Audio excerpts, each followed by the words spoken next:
guys! Welcome to my vlog! Nandito tayo ngayon sa El Nido, Palawan. Yeah, nasa El Nido, Palawan tayo. And naglalakad-lakad. Bakit? Dahil kakakain ko lang and I am so full. Kakakain ko lang. Busog na busog ako. So far, kaibahan niya sa Boracay. Ito yung front beach or beachfront nila. Meron namang mga hotels sa front beach. Ang kaibahan lang, I have to look on the beach area kasi may mga poops ng dogs. And aside from that, may mga naninigarilyo din. So, but the big difference is wala yung mga nag-o-offer ng service or activities. Meron pero kunti lang. May isa, dalawa. Yeah, hindi tulad ng kasi Boracay. Grabe talaga dun sa Boracay.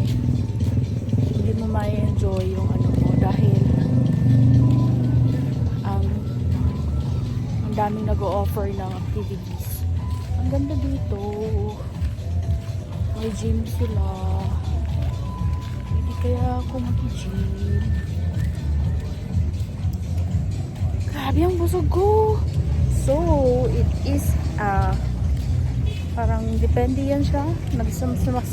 Sakay lang ako ng van from Puerto Princesa. Ito may tips. From Puerto Princesa to El Nido via van. 650 and it's like 5 to 6 hours drive. Kasi yung van na sinakyan ko is open. So, drop off, nagpapasakay, nagpapababa. So, yun nagpapatagal.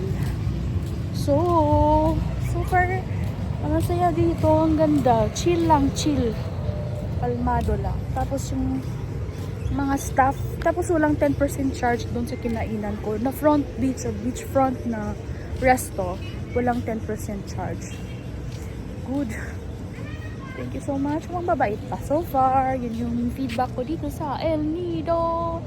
Thank you, Lord. Ang ganda. Bye-bye.